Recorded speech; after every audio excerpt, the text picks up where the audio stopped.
ये है करण जौहर की मूवी तख्त का एक पोस्टर। ये मूवी रिलीज भी नहीं हुई और वो एक बहुत बड़े विवाद में पड़ गई क्योंकि इस मूवी में एक किरदार है मुगल बादशाह औरंगजेब, एक ऐसा ऐतिहासिक व्यक्ति जिसके ऊपर इस पॉलिटिकल लीडर ने अपने टॉयलेट का नाम रख दिया औरंगजेब के खिलाफ बदला लेने के लिए। आपने हाल ही में वाराणसी में एक विवाद देखा होगा ज्ञान वापी मस्जिद के बारे में, जहां ये आरोप लगाया जा रहा है कि ये मस्जिद बनाया गया था एक मंदिर को नष्ट करके बादशाह औरंगजेब के आदेश पर। मामला तो ये मंदिर है, था और रहेगा। इनफैक्ट औरंगजेब के भाई दारा शिकोह ने खुद अपने भाई को नमाजी बुलाया, पर कुछ लोग कहते हैं कि औरंगजेब को हम बस समझ नहीं पा रहे। जैसे ये बताया जाता है कि कैसे औरंगजेब ने एक फरमान दिया था बनारस के मंदिरों को बचाने के लिए। हरबंस मुखिया जैसे हिस्टोरियंस ने बात करी कि हम किसी भी ऐतिहासिक व्यक्ति को आज के समाज के रूल से परख नहीं सकते। तो सच क्या है, क्या हम औरंगजेब को समझ नहीं पाए या फिर वो वाकई में एक दुष्ट बादशाह थे? तो इस वीडियो में हम 3 चीजों के बारे में बात करेंगे। औरंगजेब की दारा शिकोह के खिलाफ लड़ाई के बारे में, औरंगजेब की हिंदू के खिलाफ पॉलिसीज और औरंगजेब ने सिखों के साथ क्या किया। और मेरा उद्देश्य है आपको ये दिखाना कि इन तीनों चीजों के बारे में दोनों साइड के हिस्टोरियंस ने क्या बोला है। तो इस वीडियो को जरूर देखिए। औरंगजेब के अत्याचार, उसके आतंक का इतिहास साक्षी। और अगर ये वीडियो अच्छा लगे तो सब्सक्राइब जरूर करना, क्योंकि उसी चीज से हम ऐसे वीडियोस बना पाते हैं। मुहीउद्दीन मोहम्मद औरंगजेब का जन्म हुआ था गुजरात के दाहोद शहर में, और वो शाहजहां और मुमताज महल के 6वें बच्चे थे। बहुत छोटी उम्र से ही वो मुगल एम्पायर की राजनीति में फंस गए थे। जैसे उनके जन्म के कुछ साल बाद औरंगजेब के पिताजी शाहजहां ने विरोध स्टार्ट किया था अपने पिताजी जहांगीर के खिलाफ, क्योंकि शाहजहां को पता चला कि उनकी सौतेली मां नूरजहां बादशाह के लिए किसी और को समर्थन दे रही है, और नूरजहां उस समय बहुत प्रभावशाली थी मुगल एम्पायर में। इस वजह से शाहजहां ने एक विरोध स्टार्ट किया, पर इस विरोध को बादशाह जहांगीर ने बहुत जल्दी दबा दिया, और शाहजहां को सजा देने के लिए जहांगीर ने शाहजहां के बेटे औरंगजेब और दारा शिकोह को किडनैप कर दिया। उस समय औरंगजेब बस 8 साल के थे। जहांगीर की मौत के बाद शाहजहां ने अपने भाई को मार गिराया और वो बादशाह बन गए, जिसके बाद औरंगजेब फाइनली अपने माता पिता से मिल पाए। जिसके बाद औरंगजेब की एजुकेशन, तालीम, शिक्षा स्टार्ट हुई। औरंगजेब ने राजनीति, मिलिट्री टैक्टिक्स और इस्लाम के बारे में सीखा। हिस्टोरियन जदुनाथ सरकार ने बताया कि एक बहुत छोटी सी उम्र से ही औरंगजेब कुरान और हदीस में एक्सपर्ट बन गए थे। कहा जाता है कि औरंगजेब कई बुजुर्गों से मिलते थे जो इस्लाम में एक्सपर्ट्स थे और उनसे बात करते थे। फिर औरंगजेब इस्लाम की एक गहराई में भी चले गए, वो भी कंजर्वेटिव इस्लाम की गहराई। कहा जाता है कि बादशाह बनने की बजाय उनका इस्लाम पर ज्यादा ध्यान था। फ्रांसवा बर्नियर, जो उस समय भारत में यात्रा कर रहे थे, उन्होंने कहा कि जब शाहजहां ने औरंगजेब को डेक्कन का वाइसरॉय बनाया तो औरंगजेब ने कहा कि वो ज्यादा खुश तब होंगे जब वो एक फकीर बन जाएंगे, और वो चाहते कि वो अपनी पूरी जिंदगी इस्लाम के बारे में ही सोचे। इनफैक्ट वो इस्लाम को इतना सीरियसली लेते थे कि एक बार 1645 में जब औरंगजेब को समरकंद भेजा गया उस पर कब्जा करने के लिए, तब लड़ाई के दौरान औरंगजेब को याद आया कि नमाज का टाइम आ गया है। वो अपने हाथी से उतरे, उन्होंने जंग के दौरान घुटने टेक के मक्का की तरफ देखा और नमाज पढ़ने लग गए। उनकी ना कोई दिलचस्पी थी पोएट्री में, ना हिस्ट्री में और ना पेंटिंग में, क्योंकि उनका मानना था कि इनमें से कई चीजें इस्लाम के खिलाफ हैं। ये भी माना जाता था कि औरंगजेब बहुत ढीठ थे, और वहीं कुछ लोग उनको बहादुर बुलाते हैं। जैसे एक हिस्टोरियन ने उनके बारे में लिखा कि ना कोई आतंक उनको डरा सकता था और ना कोई कमजोरी उनको पिघला सकती थी। कहा जाता है कि जून 1633 में बादशाह शाहजहां अपने 4 बेटों के साथ हाथियों की एक लड़ाई देख रहे थे। एकदम से एक हाथी छूट गया और वो 4 राजकुमारों की तरफ भागा, जिनमें से एक था औरंगजेब। अब 3 राजकुमार उधर से भाग गए, जिसमें शामिल थे दारा शिकोह, पर औरंगजेब उधर डटा रहा और उसने अपने हथियार से उस हाथी को मार गिराया। जब शाहजहां ने औरंगजेब ने इस इंसिडेंट के बारे में पूछा तो औरंगजेब ने कहा कि अगर मुझे कुछ हो जाता तो उसमें कोई अपमान की बात नहीं थी, शर्म की बात थी जो मेरे भाइयों ने किया। और ये छोटी सी कहानी एक अंदेशा थी दारा शिकोह और औरंगजेब में बढ़ती हुई नफरत की, जहां दारा शिकोह औरंगजेब को नमाजी बुलाता था और औरंगजेब दारा शिकोह को काफिर। जहां औरंगजेब बहुत कंजर्वेटिव इस्लामिक बन गया, दारा शिकोह बहुत अलग था। दारा शिकोह को सेक्युलर और लिबरल बुलाया जाता है। कहा जाता है कि कई सूफी संतों का एक बहुत बड़ा प्रभाव पड़ा दारा शिकोह पर, जैसे मियां मीर और सरमद कशानी। दारा शिकोह संस्कृत भी बोलता था और फारसी भी। इनफैक्ट दारा शिकोह ने कई संस्कृत किताबें जैसे उपनिषद और वेदास को ट्रांसलेट किया फारसी में। कहा जाता है कि दारा शिकोह एक अंगूठी पहनता था जिसमें एक हरा पत्थर था, जिसकी एक साइड में अल्लाह लिखा हुआ था और दूसरी साइड में प्रभु। इस डिफरेंस के अलावा औरंगजेब दारा शिकोह से नफरत करता था अपने पिताजी की वजह से। कई बार शाहजहां ने ऐलान किया कि दारा शिकोह उनके बाद बादशाह बनेगा और शाहजहां ने दारा शिकोह को कई अधिकार दिए जो उन्होंने अपने दूसरे बेटे को नहीं दिए। जैसे इटालियन ट्रैवलर मनुची ने लिखा कि शाहजहां ने दारा शिकोह के लिए एक छोटा सिंहासन बनाया और आदेश दिया कि ये सिंहासन उनके सिंहासन के साइड में होगा। शाहजहां ने ये भी आदेश दिया कि उनके शासन में लोगों को उनसे मिलने के पहले अपना सर दारा शिकोह के सामने झुकाना चाहिए। दूसरी ओर शाहजहां ने कई सजाएं दी औरंगजेब को। जैसे 1644 में शाहजहां की बेटी जहांआरा बुरी तरह घायल हो गई थी। उस समय औरंगजेब दक्कन के इंचार्ज थे, जिस वजह से वो अपनी बहन से तुरंत मिलने आ नहीं पाए। जब औरंगजेब 3 हफ्ते बाद अपनी बहन से मिलने आया तो शाहजहां बहुत गुस्सा हुए इस देरी को लेकर और उन्होंने औरंगजेब को अपनी पोस्ट से निकाल दिया। हिस्टोरियन जदुनाथ सरकार ने लिखा कि शाहजहां के इस निर्णय की वजह से औरंगजेब को लगा कि उनको सबके सामने शर्मिंदा किया गया। औरंगजेब और दारा शिकोह के बीच ये नफरत एक तरफा नहीं थी। फ्रेंच ट्रैवलर फ्रांसिस बर्नियर ने लिखा कि दारा शिकोह ने एक बार अपने दोस्तों को बताया कि वो औरंगजेब को शक की नजरों से देखते हैं और उस नमाजी की वजह से उनमें बेचैनी सी रहती है। ये नफरत इतनी बढ़ गई थी कि शाहजहां ने डिसाइड किया कि इस चीज को सॉल्व करने के लिए वो लगातार औरंगजेब को दूर भेजते रहेंगे, दक्कन, कंदाहार या फिर बल्क रीजन में। कुछ समय बाद ये नफरत पूरे मुगल एम्पायर में एक खलबली मचाने वाली थी। सितंबर 1657 में शाहजहां बीमार पड़ गए। बादशाह का डेली दरबार बंद कर दिया गया और उन्होंने बालकनी से अपनी शक्ल जनता को दिखाना भी बंद कर दिया।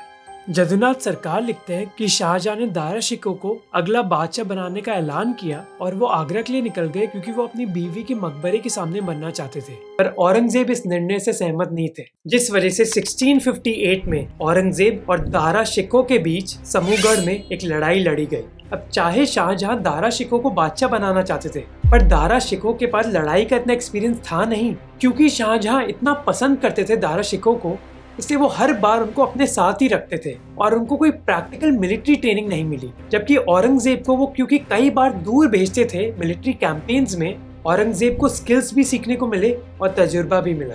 इस वजह से जब सामूगढ़ में लड़ाई लड़ी गई 1658 में, औरंगजेब ये लड़ाई आसानी से जीत गया। इस लड़ाई जीतने के बाद औरंगजेब ने क्या किया, इसका शायद आप अंदाजा भी नहीं लगा पाएंगे।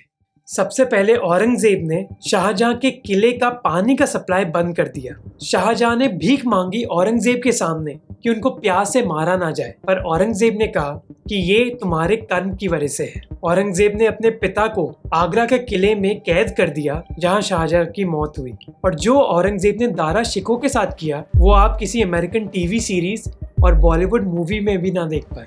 फ्रांसवास बर्नियर ने लिखा कि कैसे पहले दारा शिकोह को फटे हुए कपड़े पहनाए गए, एक गंदे हाथी से बांधा गया और फिर उनको पूरी दिल्ली के सामने परेड किया गया, जिसके बाद दारा शिकोह का सर काटा गया और वो सर औरंगजेब को दिया गया। अब कई हिस्टोरियंस ने दावा किया है कि ये कहानी सच नहीं है, पर ये उदाहरण है एक ऐसी कहानी का जो औरंगजेब चाहता था कि लोगों को पता चले। लोग इस इंसिडेंट के बारे में इस वजह से बात नहीं करते कि औरंगजेब ने अपने भाई को मारा, बल्कि किस तरीके से मारा, क्योंकि भाई को मारना इतना भी अनोखा नहीं था उस जमाने में। शाहजहां ने ये किया था। इनफैक्ट कुछ बुद्धिस्ट राइटिंग्स ने तो ये भी कहा है कि कैसे सम्राट अशोका ने भी अपने भाइयों को मारा था। बादशाह बनने के बाद औरंगजेब ने राज किया करीब 50 सालों के लिए और इन 50 सालों के दौरान मुगल एम्पायर एक लंबा चौड़ा एम्पायर बन गया। पर इस शासन की कई लोग आलोचना करते हैं। Historian R.C. मजूमदार ने लिखा कि ये शासन एक बहुत बड़ी ट्रेजेडी थी।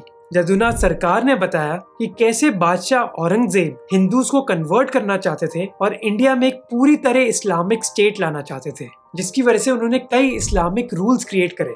जैसे औरंगजेब ने हर प्रोविंस में ऑफिशियल्स को अपॉइंट किया जिनको बुलाया गया मुहत्सिब, और इन ऑफिशियल्स की जिम्मेदारी थी ये देखना कि हर नागरिक शरिया के हिसाब से अपनी जिंदगी जिए। औरंगजेब ने पब्लिक जगहों में दारू पीना या फिर भांग फूकना बैन कर दिया। उसने अपने राजसभा में गाना गाना भी बंद कर दिया क्योंकि उनके हिसाब से ये चीज इस्लाम के खिलाफ थी। पर एक बात जो हमें पता होनी चाहिए कि 18वीं सदी में सरकारों के पास अपने इलाकों में इतना कंट्रोल नहीं था जो आज की सरकारों पर है। जिसका मतलब था कि औरंगजेब चाहे कई ऑर्डर्स दे रहा था पर उन सबको फॉलो नहीं किया जा रहा था। जैसे 1691 में औरंगजेब ने ऑर्डर किया था पुरी के जगन्नाथ टेम्पल को डिस्ट्रॉय करने का, पर उधर के लोकल ऑफिसर्स ने मंदिर को डिस्ट्रॉय करने की बजाय बस बंद कर दिया और ये खबर औरंगजेब को पता भी नहीं चली। इस मंदिर को फिर वापस खोला गया औरंगजेब के बनने के बाद। हिस्टोरियन सतीश चंद्रा ने कहा कि औरंगजेब शायद जानता था कि उसके ऑर्डर्स फॉलो नहीं करे जा रहे, पर वो एक मैसेज भेजना चाहता था कि उसकी सरकार एक इस्लामिक सरकार होगी। पर कई बार औरंगजेब के ऐसे ऑर्डर्स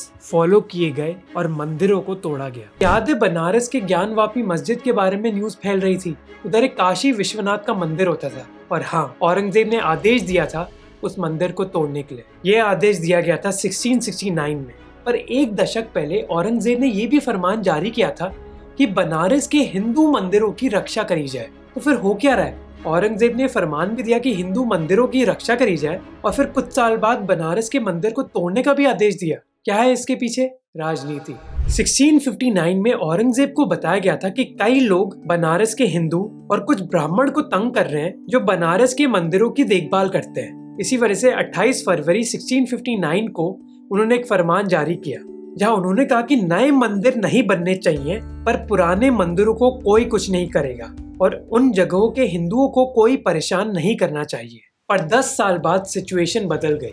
रिचर्ड ईटन ने अपनी किताब में लिखा कि 1669 में औरंगजेब के खिलाफ बनारस में एक विरोध हुआ। ये विरोध किया उन मकान मालिकों ने जो छत्रपति शिवाजी महाराज का समर्थन करते थे। छत्रपति शिवाजी महाराज औरंगजेब के लिए एक खतरा थे। उस समय शिवाजी महाराज एक इंडिपेंडेंट मराठा स्टेट बनाने की कोशिश कर रहे थे, जिसकी वजह से उन्होंने कई मुगल टेरिटरीज पर अटैक किया। जैसे 1664 में उन्होंने सूरत पर अटैक किया जो मुगल इंडिया का सबसे अमीर शहरों में से एक था।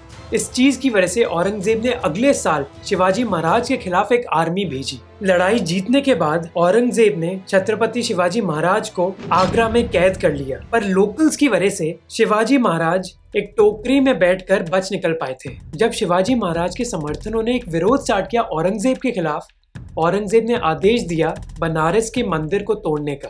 औरंगजेब ने काशी विश्वनाथ मंदिर चूज किया क्योंकि ये मंदिर बनाया था राजा मानसिंह ने, और कहा जाता है कि राजा मानसिंह के पर पोते ने ही शिवाजी महाराज को बचाने में मदद करी थी। रिचर्ड ईटन कहते हैं कि औरंगजेब का ये फैसला कि वो इस मंदिर को नष्ट करेंगे एक तरीका था राजा मानसिंह के परिवार को एक सबक सिखाने का। ईटन कहते हैं कि ऐसे राजनीतिक फैसलों की वजह से ही औरंगजेब ने मथुरा के भी मंदिर तोड़े जब जाट और सतनामी कम्युनिटीज ने औरंगजेब के खिलाफ विरोध किया।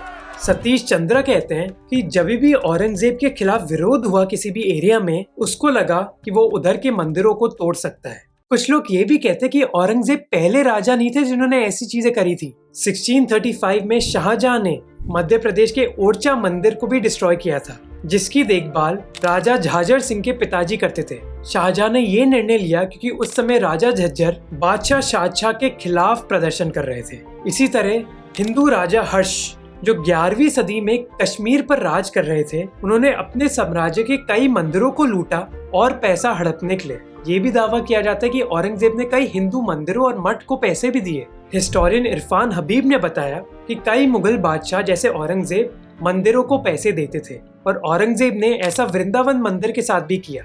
पर क्या हम ये बोल सकते कि औरंगजेब निर्दोष थे क्योंकि उन्होंने कई हिंदू मंदिरों को पैसे भी दिए और उस समय की पॉलिटिकल रियलिटी थी जहाँ कई राजा धार्मिक जगहों को तोड़ देते थे? नहीं, मेरे हिसाब से नहीं। Historian RS. शर्मा भी बोलते हैं कि ये बिल्कुल गलत है कि कुछ लोगों की विरोध की वजह से आप उस पूरी कम्युनिटी के धार्मिक स्थानों को तोड़ दे। फिर औरंगजेब पर एक और आरोप लगाया जाता है फोर्स्ड कन्वर्जन का। जदुनाथ सरकार कहते हैं कि औरंगजेब ने कई नॉन मुस्लिम्स पर दबाव डाला उनको कन्वर्ट करने के लिए। उन्होंने दबाव डाला कैसे? एक नया टैक्स इंट्रोड्यूस करके। इसको कहा जाता है जजिया। जजिया एक टैक्स है जो एक इस्लामिक स्टेट के उन लोगों पर लगाया जाता है जो अपना खुद का धर्म फॉलो करना चाहते हैं। तो अगर आपको इस्लाम के अलावा कोई और धर्म फॉलो करना है, आपको एक टैक्स देना होगा। बादशाह अकबर ने अपने राज के दौरान इस टैक्स को हटा दिया था, पर एक सदी बाद औरंगजेब ने इस टैक्स को री इंट्रोड्यूस किया। कुछ हिस्टोरियंस का मानना है कि इस पॉलिसी का मकसद था मुस्लिमों की संख्या बढ़ाना हिंदुओं पर दबाव डालकर, और इसमें कोई दोहराई नहीं है कि उस समय कई कन्वर्जन्स भी हुए थे। पर कुछ लोग कहते हैं कि जिजिया का उद्देश्य फोर्स्ड कन्वर्जन नहीं था। इटालियन ट्रैवलर मानुची ने लिखा कि जिजिया का मकसद था बादशाह औरंगजेब की सरकार के लिए और पैसे कलेक्ट करना। हिस्टोरियन सतीश चंद्रा ने यह भी लिखा कि जिजिया का मकसद फोर्स कन्वर्जन नहीं हो सकता, क्योंकि महिलाएं, डिसेबल्ड और गरीब लोगों पर ये टैक्स लागू नहीं किया जाता था। वो उल्टा कहते कि जिजिया का मकसद था मुल्लों का समर्थन जीतना। उस समय कहा जाता है कि मुल्लों के बीच बहुत बेरोजगारी थी और औरंगजेब ने आदेश दिया कि मुल्ले जजिया कलेक्ट करेंगे, जो एक तरीका था उनको नौकरी देने का। सतीश चंद्र कहते हैं कि इससे औरंगजेब मुस्लिम से समर्थन चाहते थे राजपूत और मराठास को हराने के लिए। कुछ लोग ये भी कहते हैं कि हम बादशाह औरंगजेब की क्यों बात कर रहे हैं, सम्राट अशोका ने भी ये किया था। अगर औरंगजेब क्रूर शासक था, उसने हिंदुओं को कन्वर्ट किया, बहुत लोग मारे, तो अशोक ने क्या किया? उन्होंने बुद्धिज्म स्प्रेड करने की कोशिश करी और लोगों को कन्वर्ट भी किया अपने सरकार की रिसोर्सेज यूज करके। हरबंस मुखिया कहते हैं तो ऐसा क्यों है कि हम अशोका को एक बहुत महान बादशाह मानते हैं पर औरंगजेब को नहीं। पर मेरे हिसाब से हम ये भी चीज जस्टिफाई नहीं कर सकते। ये मायने नहीं रखता कि दूसरे बादशाह ने क्या किया। हाँ, ये जरूर है कि हमें दोनों व्यक्तियों को समानता से देखना चाहिए, पर हमारी रिसर्च में क्लियर एविडेंस हमें मिला है कि औरंगजेब ने डिफरेंट कम्युनिटीज के खिलाफ भेदभाव किया, जो जस्टिफाइड नहीं होना चाहिए। पर हिस्टोरियन सतीश चंद्र भी इस चीज से सहमति रखते हैं। और लास्ट चीज है कि औरंगजेब ने सिखों के साथ क्या किया। अब सिखों के खिलाफ विरोध मुगल एम्पायर में एक नई चीज नहीं थी औरंगजेब के दौरान। सतीश चंद्र ने लिखा कि सिख गुरुज के खिलाफ विरोध जहांगीर और शाहजहां के समय भी चल रहा था, पर औरंगजेब के राज के दौरान सिख गुरु की पॉलिटिकल पावर अपनी कम्युनिटी में बढ़ रही थी और उसी समय औरंगजेब ने कई ऐसी पॉलिसीज इंप्लीमेंट करी जो भेदभाव कर रही थी, जैसे मंदिरों को नष्ट करना या फिर जजिया लगाना। इन पॉलिसीज के चलते गुरु तेग बहादुर ने कश्मीर के हिंदुओं को कहा कि उनको इस्लाम नहीं अपनाना चाहिए और ये विरोध बादशाह औरंगजेब की पॉलिसी के खिलाफ था। जब बादशाह औरंगजेब ने ये देखा कि इन सिख गुरुओं की पावर बढ़ रही है सिख समाज में, उन्होंने गुरु को मारने का आदेश दिया 1675 में। सतीश चंद्र ने लिखा, इस निर्णय की वजह से सिखों के बीच एक मिलिट्री भाईचारा डेवलप हो गया और गुरु गोविंद राय, जो 10वें और आखिरी गुरु थे, उन्होंने अपने पिताजी की मौत का बदला लेने का निर्णय लिया। अब इस इंसिडेंट के बारे में भी हिस्टोरियंस बटे हुए हैं। जेडी कनिंघम ने कहा कि औरंगजेब ने सिख गुरु को मारने का आदेश दिया अपनी राजनीति की वजह से। औरंगजेब ने शिया मुस्लिम्स को भी नहीं छोड़ा, उसने डेक्कन सल्तनत को अटैक किया, ये कहकर कि इन सल्तनत के सुल्तान शिया थे, जो औरंगजेब के हिसाब से असली मुस्लिम्स नहीं थे। इसके बावजूद कि औरंगजेब की खुद की माँ शिया थी। मैं 3 चीजें बताना चाहता हूँ। अब पहली चीज है कि ये बहुत जरूरी है कि हम किसी भी ऐतिहासिक व्यक्ति को आज के समाज के रूल्स के हिसाब से ना परखें। दूसरी चीज जिससे हम सभी शायद सहमत होंगे कि हम आज के मुस्लिम्स को सजा नहीं दे सकते उन मुगल पॉलिसीज के लिए जो 300 साल पहले लागू हुई थी। पर इन दोनों चीजों का ये भी मतलब नहीं है कि हमें हमारे इतिहास में हुए भेदभाव की आलोचना नहीं करनी चाहिए। अब ये जरूर है कि सभी राजा वो पॉलिसीज अपनाते थे जिनसे उनको राजनीतिक फायदा मिले, पर हम क्या बादशाह औरंगजेब को खुली छूट देते हैं ये कहकर कि उन्होंने सिखों और हिंदुओं के खिलाफ भेदभाव किया अपनी राजनीतिक पोजीशन के लिए? नहीं, हमें उस चीज की आलोचना करनी चाहिए। और ये वीडियो और आने वाला एक और वीडियो इसी चीज की कोशिश करता है, क्योंकि हमारे समाज में कई पॉलिटिकल लीडर्स और बादशाहों की बात तो बहुत होती है पर उनकी पॉलिसीज के बारे में चर्चा नहीं। आपको क्या लगता है? अगर वीडियो अच्छा लगा तो सब्सक्राइब जरूर करना। और आपको मैंने औरंगजेब का इतिहास तो बता दिया, पर क्या आप सिक्किम का इतिहास जानते हो? नहीं ना? तो ये वीडियो देखो। वैसे तो बोलते हो कि नॉर्थ ईस्ट इंडिया का भाग है, पर उनकी हिस्ट्री तो समझो। तो वीडियो देखना।